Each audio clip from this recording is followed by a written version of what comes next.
ang paniniwala na ang mga Pilipino ay likas na mahihirap at mahirap na raw umasenso. Lalo na't isa sa alang-alang ang korupsyon, at kung ating susuriin ay masasabi nating tunay nga yatang kawawa ang mga Pilipino. Para siguro dumami ang sirkulasyon ng magazine nila, Tabloid. bilyonaryo raw ang Iglesia ni Cristo. Malaki pa raw sa mga korporasyon ng mga multinational sa Pilipinas katulad ng San Miguel.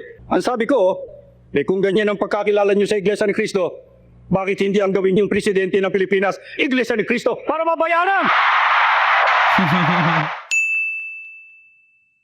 Magandang araw po sa inyong lahat. Sir JR po ng Usap-Usap University at mga ka-youthi. Welcome back. Tuloy na naman po kayo dito po sa ating regular show. Para po sa mga new viewers, ang ating po ginagawa sa Youth 3, tayo po ay nanonood ng mga religious discussions, preachings, mga sermons, mga homily. And for this episode, actually ito po ay request sa atin via Facebook. Although recently ang topic po natin ay patungkol po sa politika, but one of the most common of course na religious denomination na sinasabing meron talagang pagkakaisa as to block voting ay ang Iglesia ni Cristo, mga ka-youth. And we were given actually this link. This video is in 1984. Parang celebration yata of Diamond Jubilee ng Iglesia ni Cristo. And in a way, this is a show of force kumbaga, ano? And this is a very, very big celebration during that time. And ito nga yung ating papanoorin for this episode. Sa akin pong background sa pag-aanalisa, paghihimay, ako po ay dating university debater mula po sa MSU IIT sa loob po ng 3 taon. Ako rin po ay nakapagdebate sa ABS-CBN News Channel, member ng isang international public speaking organization at representante ng Pilipinas sa isang komperensya na inorganisa ng Harvard University sa Amerika. Mga ka-youth, hindi po ako mangangaral, hindi ako preacher, at hindi rin po ako member ng Iglesia ni Cristo. So expect po sa aking pagbibigay ng fair reaction is maaari ako mag-agree or mag-disagree at sasabihin ko po yung akin pong mga insights as I'm watching this video for the first time. One thing I can guarantee you, wala po akong religious agenda. Wala akong sinasabi na isang particular na reliyon ay dapat yung kaaniban or wag yung kaaniban. So I'm just giving my genuine reactions here. So if everything now is ready, mga ka-youth, let us watch this video together. Sabayin niyo po ako.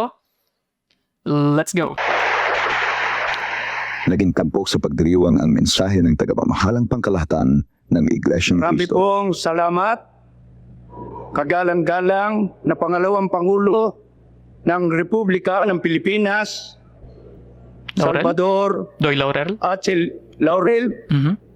At ngayon po naman, mga mahal na kapatid, bibigay ko sa inyo ang ating pinakamamahal.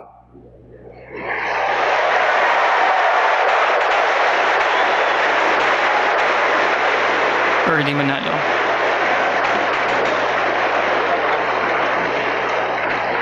At lagi ring nagmamahal sa bawat isa sa atin.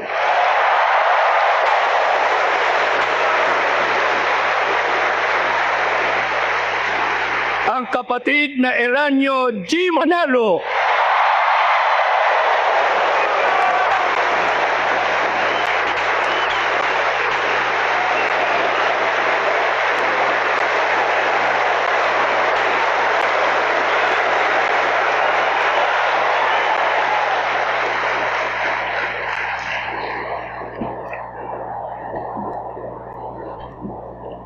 Kagalang-galang na pangalawang Pangulo ng Republika ng Pilipinas, Ginoong Salvador Laurel, at ang kanyang magandang baybahay, si Mrs. Celia Laurel.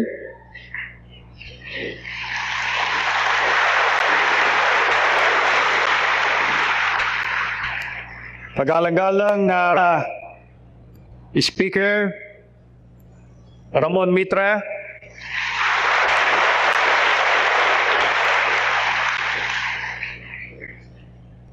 mga panauhin ng Iglesia ni Cristo sa pagtitipong ito, at mga minamahal na mga kapatid,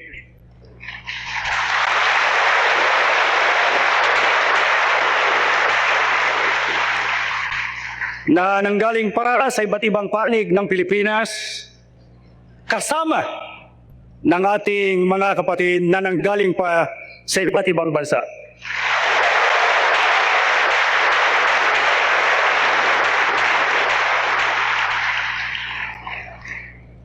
Ako po ay nagpapasalamat ng marami sa Diyos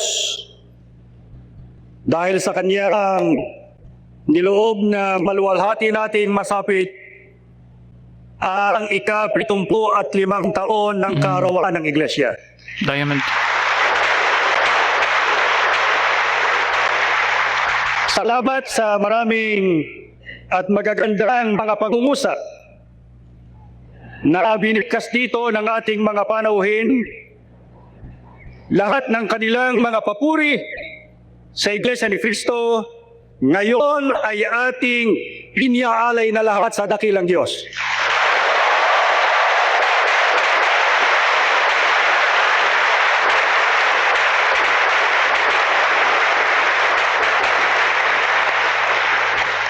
Ano po ang kahulugan ng pagdalo sa ating pagtitipon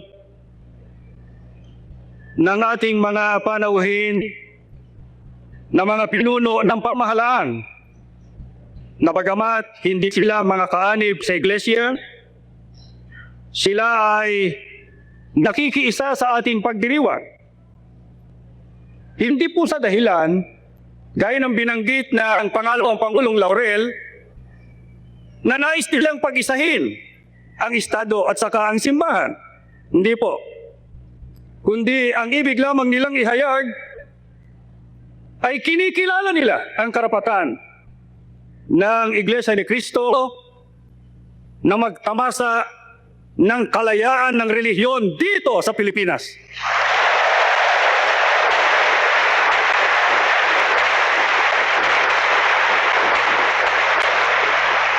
Ang mga kagalang-galang na mga pinunong ito ay meron pong pantay na pagtingin sa lahat ng relihiyon. Kakampi. Maging nasa mayorya o nasa minorya.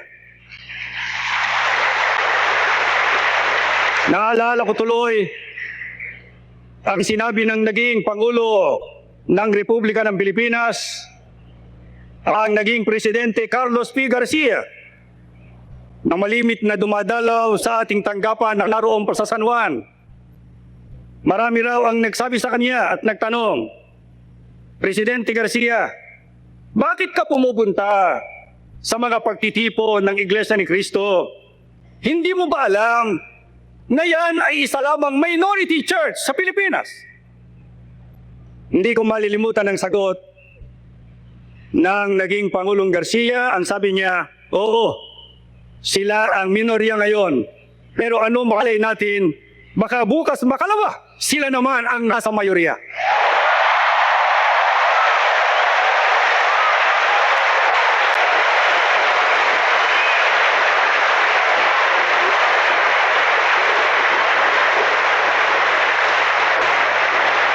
At kung tingnan ko kayo, pati nang hindi ko mga nakikitang hindi nakapasok dito, na alinsunod sa taya ay mahigit ng isang araw ang bilang, para bagang tayo nga ang nasa mayorya na.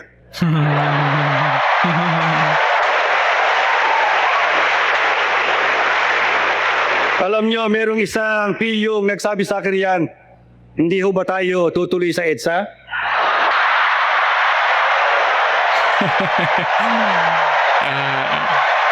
Okay, before we continue mga ka-U3, so very interesting na yung mga references na sinasabi po dito ni Ka Eranio Manalo, yung idea ng papunta sa EDSA, yung kakasabi nila nga po na terminolohiya kanina. Dahil po tandaan po natin, 1983, kung di ako nagkakamali, binaril po si Ninoy, di ba August po yun. So this video was in 1984, so kumbaga fresh pa sa mind. At saka talagang umiinit na yung political tension dito. And I think mga ka-youth, 3 years after the death of Ninoy Aquino is nagkaroon nga ng EDSA, people power. So yun yung term kanina, no? Hindi ba tayo tutuloy ng EDSA? And gusto ko lang din po i-mention dito, I think this is more like a celebration, of course, of the power, influence, and the growth of their church. So hindi po biro yung magkaroon ng 75-year history, ng isang reliyon. Although, honestly, still, Iglesia ni Cristo remains to be a minority religion. It is number 3. Although apparently, highly na dominating ang Iglesia Katolika with around 80+ percentage ng ating pong populasyon ay mga Katoliko, at ang Iglesia ni Cristo po is around 2+, no? And number 2 pong Islam with more than 6% ng ating population. But because of the unity, especially in voting of Iglesia ni Cristo, alam naman po natin yan sa konsepto po ng block voting, meron pong listahan, no? That's my understanding, mula sa tagapamahala and then distributed to each member, saying that this is the person that you should be voting during the election. So because of that, in a way, nagkakaroon ng kaunting swing vote ang mga INC voters. Kasi isipin mo nga naman, if you have more than 2 million people and sabihin natin around half or more than half niyan is a voting age, malaking tulong na sa isang kandidato ang 1+ million or 2 million, no, max, para maluklok ka sa posisyon, no? Not bad. So anyway, let's continue here.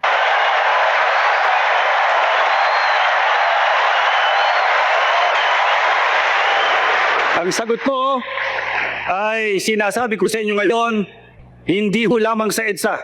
Pagkatapos ng pagtitipong ito, tuloy-tuloy tayo sa kani-kanyang lokal.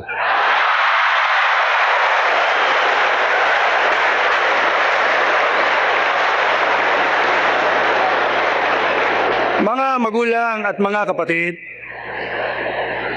naibigay ko na po ang mensaheng espiritual para sa lahat ng Iglesia ni Cristo noong araw ng ating pagpapasalamat sa Diyos. Pero ngayon naman ay ipahintulot ninyo na aking talakayin ang nakatawag ng pansin sa aking isang panawagan mula sa ating pamahalaan sa pamamagitan ng Philippine Information Agency, na ang sabi sa panawagan, magkaroon ng pananalig sa Pilipino. Have faith in the Filipino. Dapat daw labanan ang paniniwala na ang mga Pilipino ay likas na mahihirap at mahirap na raw umasenso. Lalo na't isasaalang-alang ang korupsyon at ang graft. At kung ating susuriin, ay masasabi nating tunay nga yatang kawawa ang mga Pilipino. Ang Pilipinas ay isa sa 7 sa mga pinakamahirap na bansa sa buong mundo. Ang Pilipinas po ay nakabaon sa utang.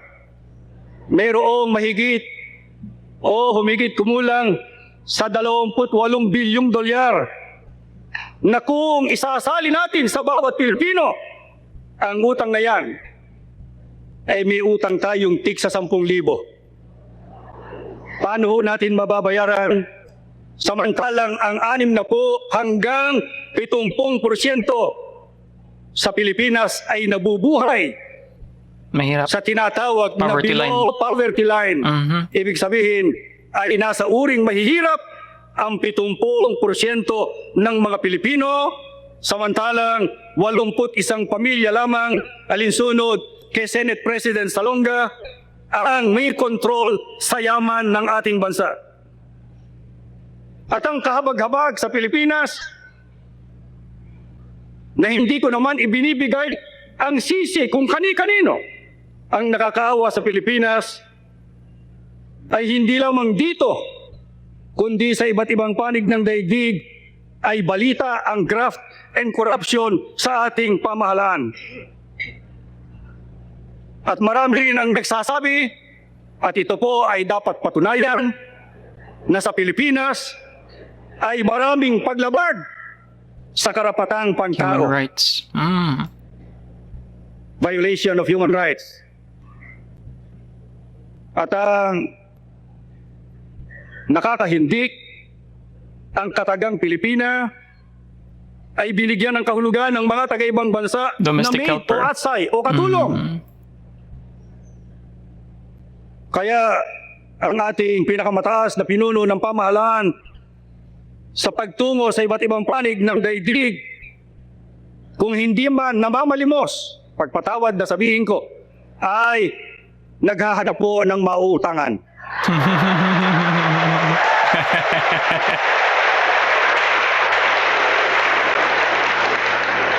Bakit ko po binanggit sa inyo ang mga bagay na ito? Na ang dapat sanang bumanggit ay ang mga nagsalita kanina.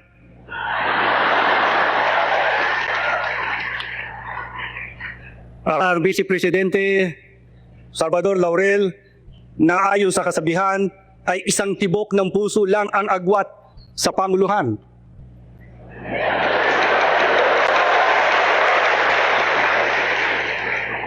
Bakit ko binanggit sa inyo ang suliraning ito ng ating bansa? Sapagkat itinatanong natin ngayong umaga, sa kalagayang ito ng Pilipinas, ano naman ang naibigay na kontribusyon ng Iglesia ni Cristo sa ikaunlad ng Pilipinas, ikararangal ng Pilipino, at ikabubuti ng ating lipunan? Ang sagot, ang pangyayari sa Iglesia ni Cristo ang magpapatunay sa kakayahan ng Pilipino. Maaring umunlad ang Pilipino, maaring dumakila ang Pilipino.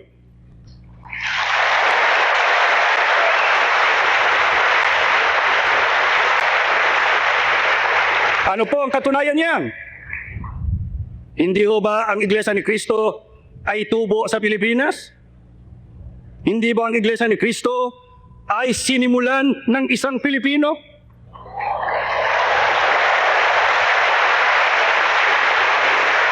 Hindi ba kayong karamihang mga naririto ngayon na nagtataguyod sa Iglesia ay mga Pilipino?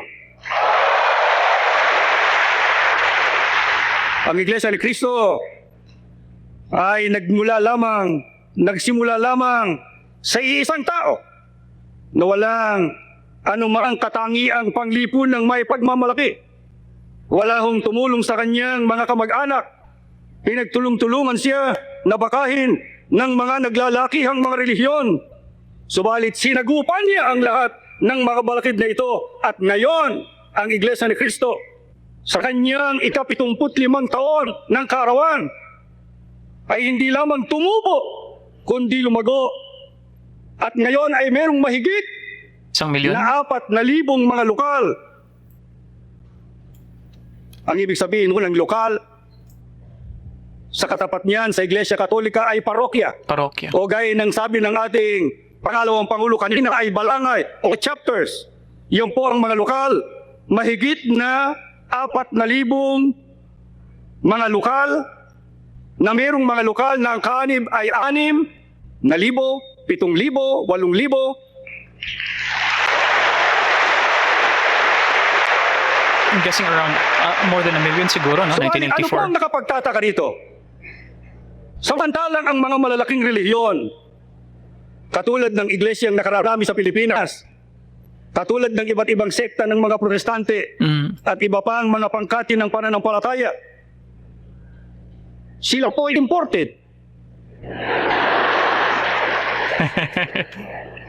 Yung malalaking relihiyon, nagpapadala ng misyon sa Pilipinas.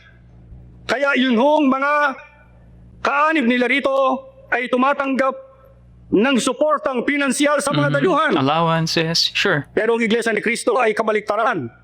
Ang Iglesia ni Cristo mula sa Pilipinas ay nagpapadala ng iba't ibang misyon sa iba't ibang panig ng daigdig.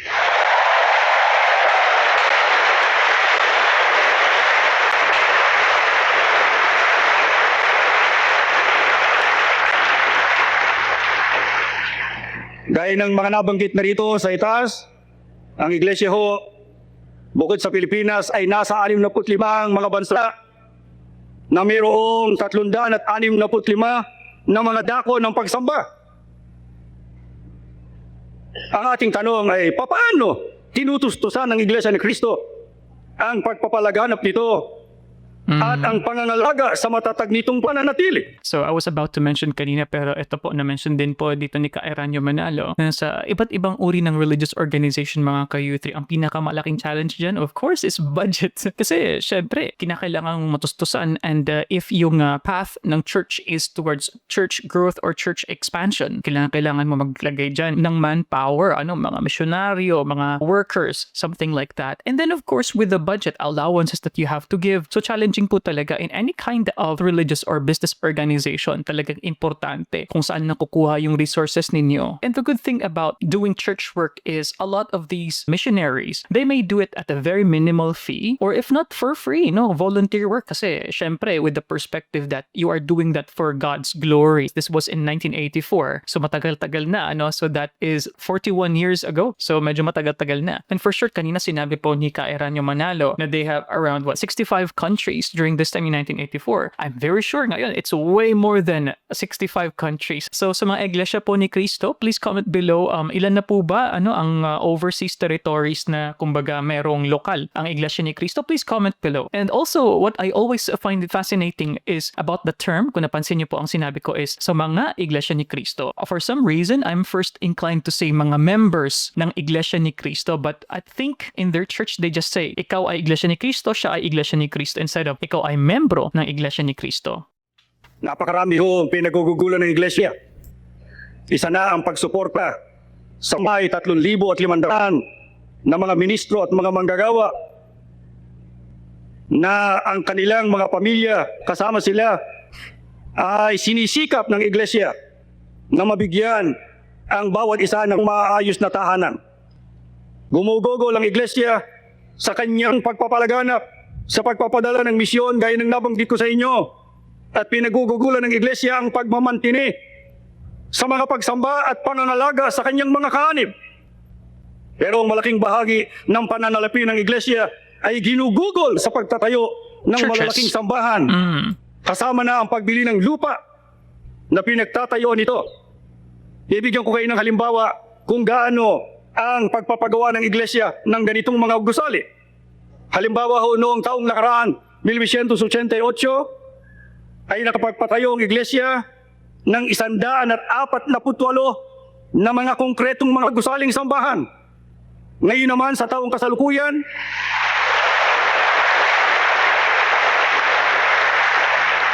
mula lamang noong Enero hanggang sa kasalukuyang buwan, nakatapos na tayo ng 83. Ngunit, ang nakapagtataka ho riyan, ang kasalukuyang ginagawa pa, tangi rin sa mga natapos na 323.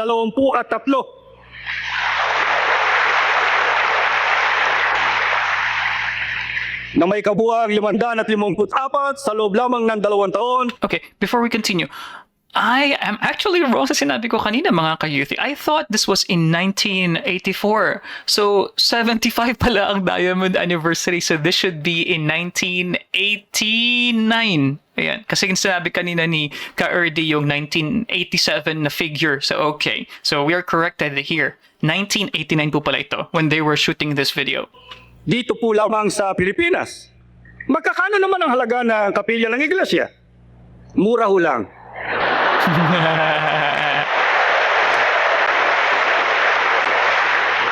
Yung ating templo sentral ay mahigit lang 100 milyon. Yung bagong katatapos na tabernakulo ay 26 na milyon. Ang pinakamababang halaga ng ating mga kapilya ay hindi ho bumababa sa 1 milyon.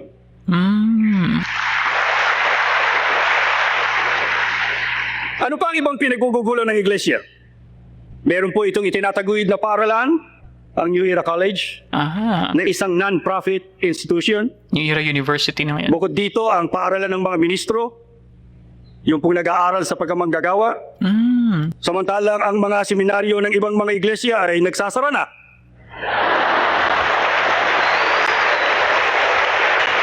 Wala ko kasi mag-aral. Wala nung may gustong mag-aral. Ang totoo, yung kanilang isang seminaryo sa Marikina, ipinagbili sa iglesia.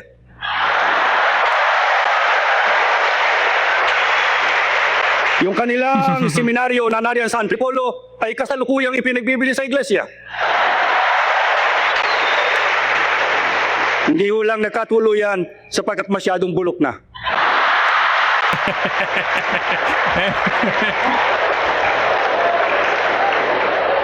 Ang paaralan ho ng iglesia sa pagmiministro ay patuloy ang pagdami ng mga nag-aaral.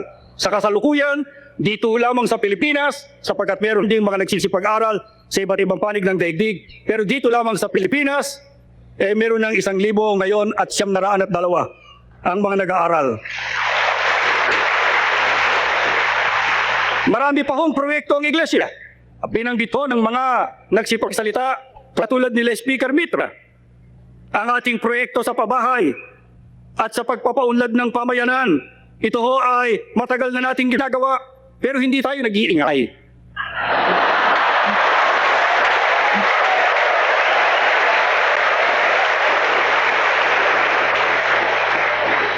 Ginawa po natin ito para tumulong sa malubhang suliranin sa pabahay dito sa ating bansa, para mabawas-bawasan ang bilang ng mga squatters na dito lang sa Metro Manila ay mahigitong 2.2 milyon ang bilang ng mga squatters. Meron din hong proyekto ang iglesia sa Kawanggawa at yan ay alam ng lahat ang lingap sa mamamayan, sa kapatid at sa hindi kaanib sa iglesia.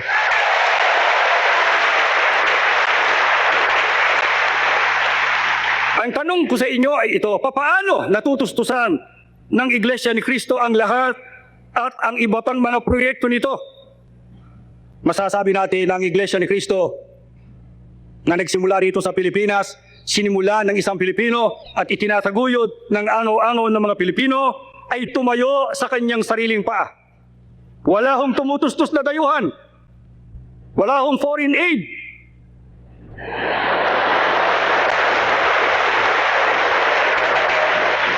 Sa madaling sabi, ang Iglesia ho ni Cristo ay walang utang kahit na saang bangko.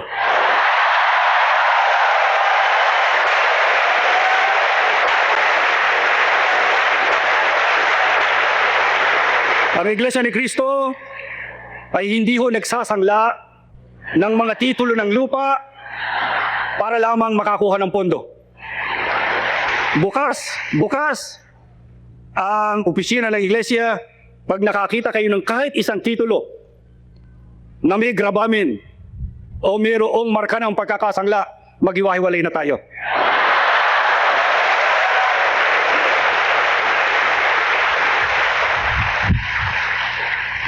Kaya sa atin walang gigipit na World Bank. Kahit ng IMF.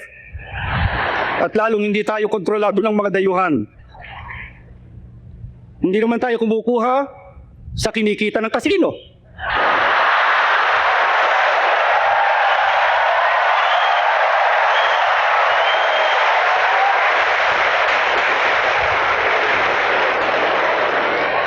Wala tayong pasugal, paperya, walang loterya, walang bingo, para lang makalikom ng pera. Wala ko niyan.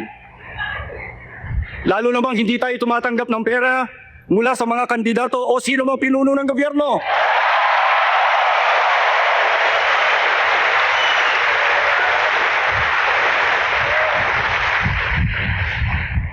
Saan ho nang galing ang salapi itinutusto sa napakaraming proyekto ng iglesia? Yan po ay sa tulong ng Diyos, ay sa pamamagitan ng voluntary contributions ng mga kaanib sa mga araw ng pagsamba.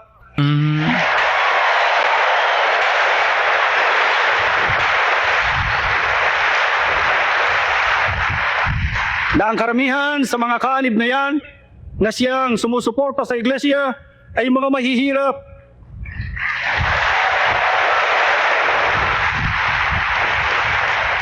Pero kitang-kita ang kayamanan sa pananampalataya.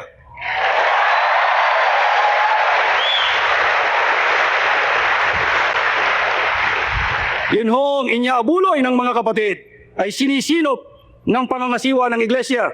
Wala hong graft and corruption.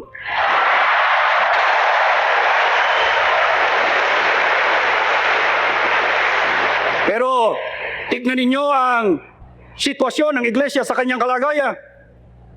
Ito ang tunay na transparent Nanganganinag, kitang-kita mo kung saan napupunta ang inyaabuloy ng mga kapatid sa Iglesia ni Cristo. Okay.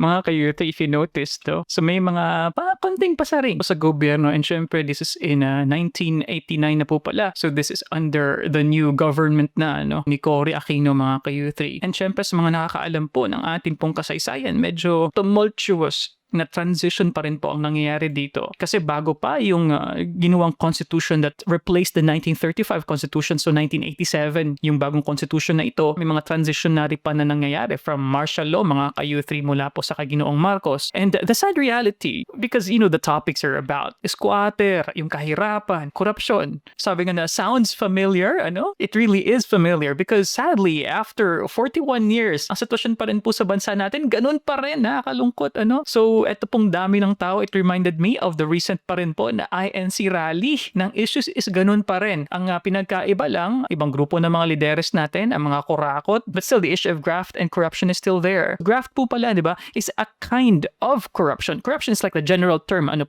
kumbaga, you gain a kind of financial benefit, private gain instead of the public, gaining something from, for example, a government work, government project. Ang graft po is more technical, so ito po yung pagmimisdirect ng mga pondo ng for example, national budget for a particular na proyekto nga po. So nasabi ko lang po yun kasi very common po na dinidikit natin yung terms na graft and corruption. Anyway, sad reality, iba't ibang dekada na ang dumaan pero there's still poverty in our country, mga ka-U3.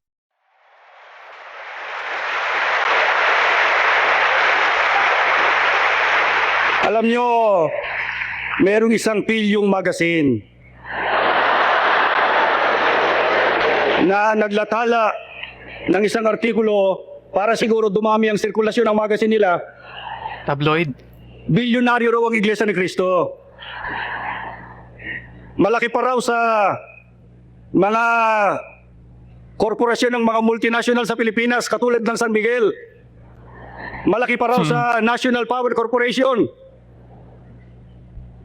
Ang sabi ko, kung ganyan ang pagkakilala nyo sa Iglesia ni Cristo, bakit hindi ang gawin yung presidente ng Pilipinas, Iglesia ni Cristo, para mabayaran?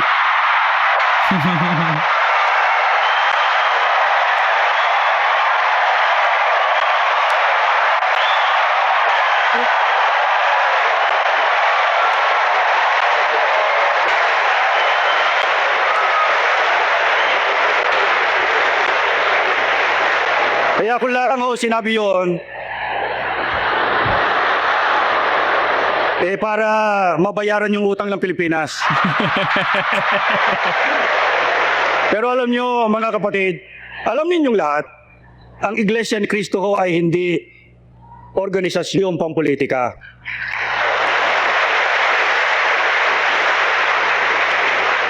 Ito po ay purely religious. Kung tayo man ay nagkakaisa sa pagboto, hindi ho pakikialam sa politika. Karapatan naman nating bumoto Ang diferensya lang sa iba, kung hindi magawa ang magkaisa, kaya inaatake yung pagkakaisa ng Iglesia.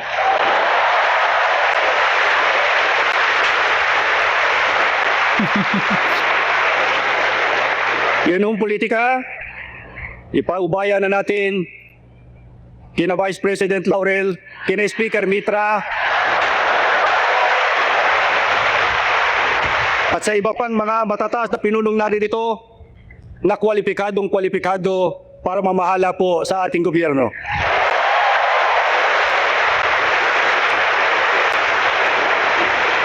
Kaya yun yung sinasabi nila na ang Iglesia ay mayaman at milyonaryo.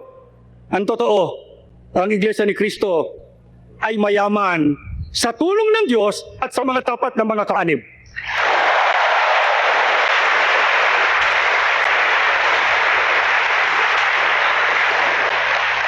Ano pa ho ang kontribusyon ng Iglesia para sa kapakanan ng ating bansang Pilipinas? Tangi sa larangan ng pag-unlad. Ang Iglesia ni Cristo ay tumutulong sa peace and order ng ating bansa. Ang mga kaanibo sa Iglesia ay tinuturuan, una, maging tunay na mga Kristiyano, pagkatapos ay maging mabubuting mga mamamayan, masunurin sa batas ng Diyos, sa batas ng pamahalaan. Dito ay inaalis ang mga bisyo, ang droga, pinagbabawal, hindi ko pinahihintulot ang diborsyo, ang pagsasama ng hindi kasal, ang live-in, yung mga nahuhulog sa hindi matwid na pamumuhay ay pinapayuhan. Meron din ng mga backsliders, nakakaunti. Sila ho ay pinagtutulong-tulungan Backslider. na ibangon at ituwid ng Mali. mga may tungkulin at ng mga ministro. At kung ayaw nilang magbago, sila ho ay dinidisiplinahan, itinitiwalag sila sa iglesia.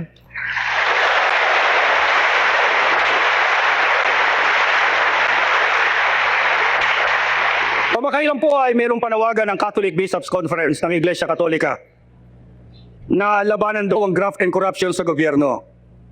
Ang sabi ko naman, bakit hindi nila sabihin sa kanilang sarili? Ang ibig kong sabihin, sila ho ang may tungkulin na kayon sa buhay espiritual ng tao. Itaas ang moralidad ng tao. Sa halip na sisihin nila ang kung sino-sinong mga tao ng gobyerno, sisihin nila ang kanilang kakulangan ng kaalaman at kapangyarihan sa pag-akay sa tao sa tunay na kabanalan.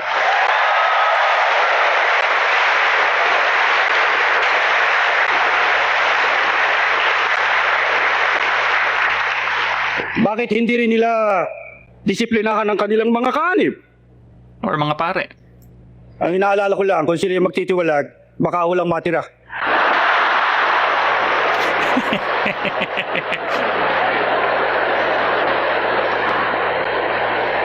Alam nyo, sa iglesia ay ang mga kaanib ay hindi sumasama sa mga magugulong demonstrasyon.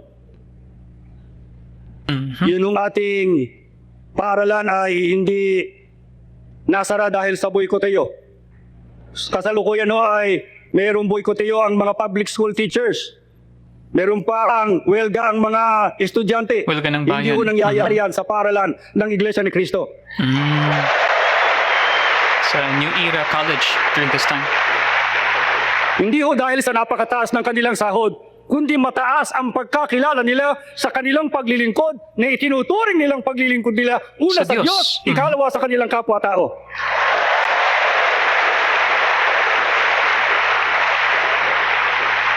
Ang mga kaanibo sa Iglesia ni Cristo hindi umaanib sa linmang unyon ng mga obrero. Pero huwag kayong magkamali. Hindi ang ibig sabihin ang Iglesia ay anti-labor. Paano magiging anti-labor ang Iglesia? Ang karamihan sa mga kaanib niya ay nasahanay ng mga manggagawa.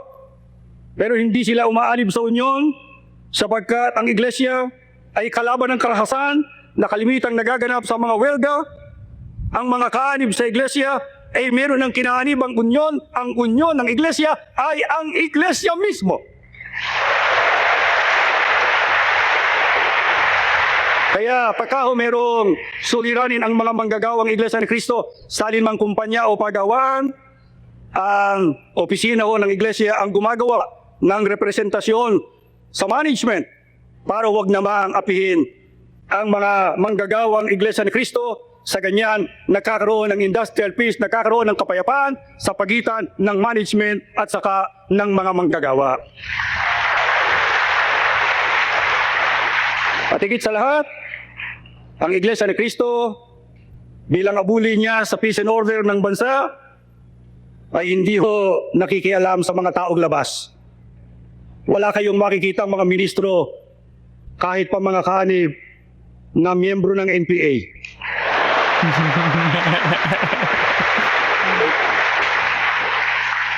Ang totoo, nakikiramay ako sa ipinakikipaglaban ng mga taong yan na ang karamihan ay dahil sa kaapihan ng mga mamamayang Pilipino. Yep. Tama ho ang kanilang simulain. Lamang mali ang kanilang pamamaraan sapagkat ang Iglesia ay tunay na kalaban ng karahasan na siyang tanging paraan ng komunismo para mabago ang gobyerno sa isang bansa. At ang pinakamabigat sa lahat, hindi ho kailanman sasalib ang Iglesia sa isang ideolohiya na labag sa simulain ng Kristyanismo, ang ideolohiya na walang Diyos na siyang ibinabandila ng mga komunista. Hindi tayo sasama riyan. Kaya anong ginagawa ng mga Iglesia ni Cristo? Pagka sila nililigalig, pagka sila pinipinsala, sila po ay dumudulog sa Diyos. Nananalangin sila sa Diyos. Pagkatapos ay dumudulog sila sa mga pinuno ng pamahalaan, humihingi sila ng proteksyon sa gobyerno. Ang tingin ko ay hindi ho masama yan. Dahil sa merong ilang mga pinuno na bakit daw ang pamahalaan ay nagbibigay ng proteksyon sa iglesia para daw merong pinapamulaan ang gobyerno. Wala hong nilalabag ang iglesia sa simulain ng paghihiwalay ng Estado at saka ng simbahan kung sakali mang lumalapit para humingi ng proteksyon sa pamahalaan sapagkat ang mga miyembro ng Iglesia ni Cristo ay kasama rin ng mga mamamayang Pilipino. Every time I watch a rare and classic video, tulad po nito, So, para siyang sa akin parang time machine na binabalik tayo doon sa panahon. So, this was like 41 years ago and we can see, of course, aside from the growth of this church and I'm guessing yung construction po siguro ng Central, Sa QC, kung di ako nagkakamali, parang kumbaga bago pa lang na napasinayaan yung building na ito is a testament to the growth of the church during this time. And as to the idea naman po na INC is non-political, the thing mga ka-U3 is, religion is a way of life. And politics affect the way of life too. So hindi po maiwasan na overlap kumbaga sa moralidad, sa sistema ng pamumuhay, sa pamamahala, sa paggogobyerno. So hindi po maiwasan na may effect po talaga ang politics sa mga relihiyosong tao. So while Ka-Erdy is saying here na hindi political ang Iglesia ni Cristo, but I think the fact alone that you unite in voting for a particular na political leader na gusto nyong mailuklok, that is taking part in a political process mga ka-U3. Hence, you are a political actor, yun po yung term namin sa political science dyan. Kaya nga, hindi mo maiiwasan may ibang sekta. The way they interpret,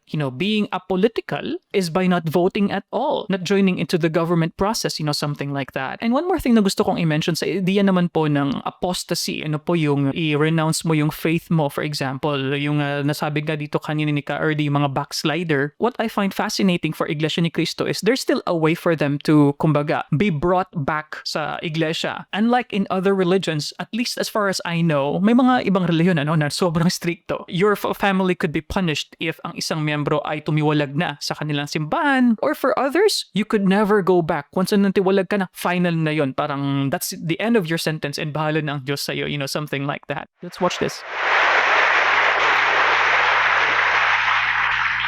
Alam nyo, meron pa ang pupuntahan ng ating mga panuhin. Hindi natin hahabaan ito. Pero bago ako magwakas, ito pong mga binanggit ko sa inyo, kaya ko lamang sinabi para ialay sa bansang Pilipinas ang nangyari sa Iglesia ni Cristo, ang pagtatagumpay ng Iglesia ni Cristo, na kung gusto nating makamtan din ng bansang ito na Pilipinas na ating pinakamamahal, bakit hindi natin akitin ang lahat ng mga mamamayan magsama-sama sa Iglesia ni Cristo, kasama na ng ating mga panuhin. Evangelize na.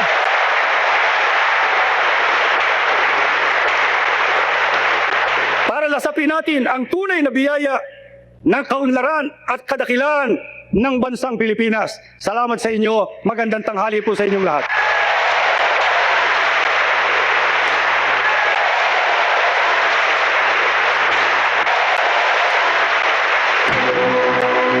Laurel, Mitra. Speaker si Mitra, si Laurel is Vice, no? Doy Laurel. Ang iba pang bahagi ng ginanap na tagdiriwan ay inyo kong makapanood sa mga susunod pang pagtatanghal ng palatuntunong ito.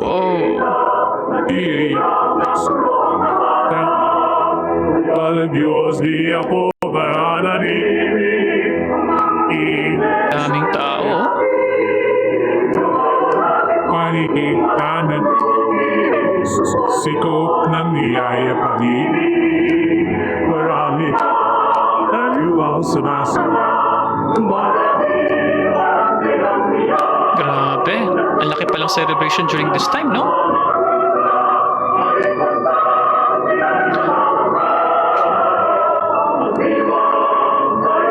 Sa mga taga Manila po, anong part po ito ng Manila?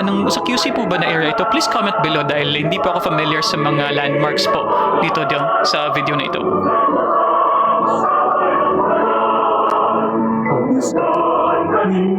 Ito yung central yata no? Nang iglesia may tatakbo at pag-asa, ang kamila karitas ay pikita.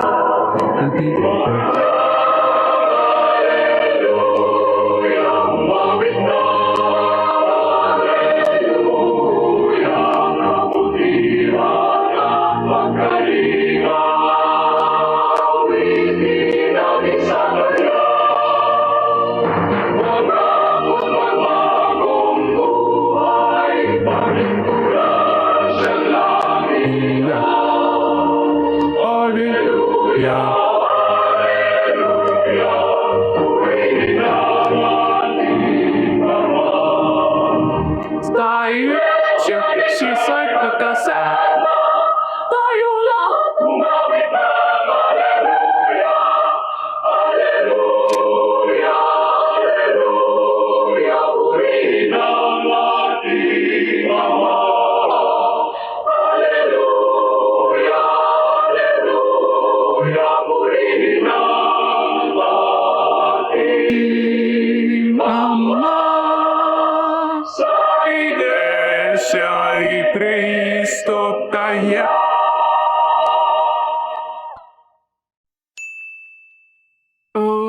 Okay, mga ka-youthy, so dyan po nagtatapos ang ating episode ngayon. Ayan, so sa mga Iglesia ni Cristo, I'm sure makapag-comment po dyan ng iba bitin. Ano po? And like what I said, this is kind of time machine dahil nakapag-travel tayo back in 1989.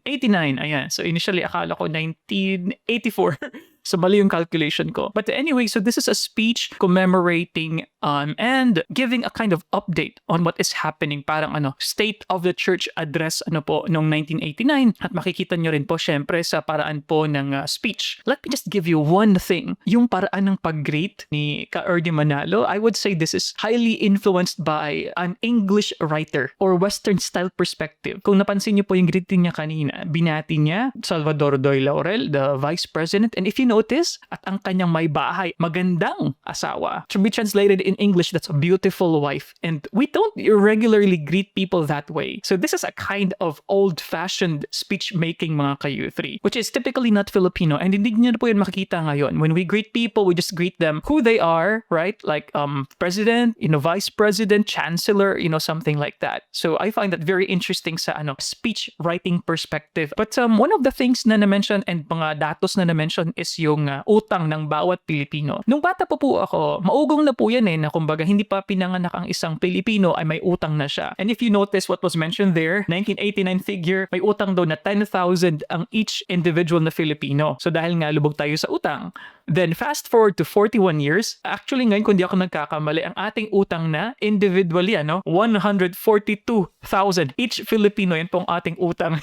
Nakakalungkot. The sadder reality is the topics, yung mga social issues na na-mention ni Ka-Erdy Manalo, still we're experiencing right now. I was not aware, but kaya po pala siguro sinento sa atin via Facebook is for us to compare nung recent lang na INC rally, na feature din po natin na kung saan ang spokesman doon ay si Ka-Edwil, sa Bala. Ito naman po, 1989 speech po ng tagapamahala na si Ka-Erdy Manalo naman. So a little bit similar. So ang kaibahan lang, yung rally po na nangyari recently, open for non-members too, and peaceful naman po, And then, ito naman pong 1989 na pagtitipon is more on Thanksgiving siguro, na pagpapasalamat sa Diyos sa kanyang kabutihan sa simbahan ng Iglesia ni Cristo. During that time, 65 countries pa lang, I'm sure ngayon more than 100 na ng mga territories sa ibang bansa ang mayroong mga lokal ng Iglesia ni Cristo. So sa mga members po ng Iglesia ni Cristo, what do you guys think about this episode? Ako, I enjoy this. It's indeed a time capsule for me. And I also appreciate the humor of Ka-Erdy Manalo. So, nato din po tayo sa maraming parte ng kanya pong talumpati ngayon. If you like these kinds of episodes, you can click that video over there, playlist over here. Subscribe ka na, kung hindi ka pa subscribe dahil we have free videos. I think around 3 videos every single week. Regular po yan. And I'll see you guys next time. Peace. Bye-bye.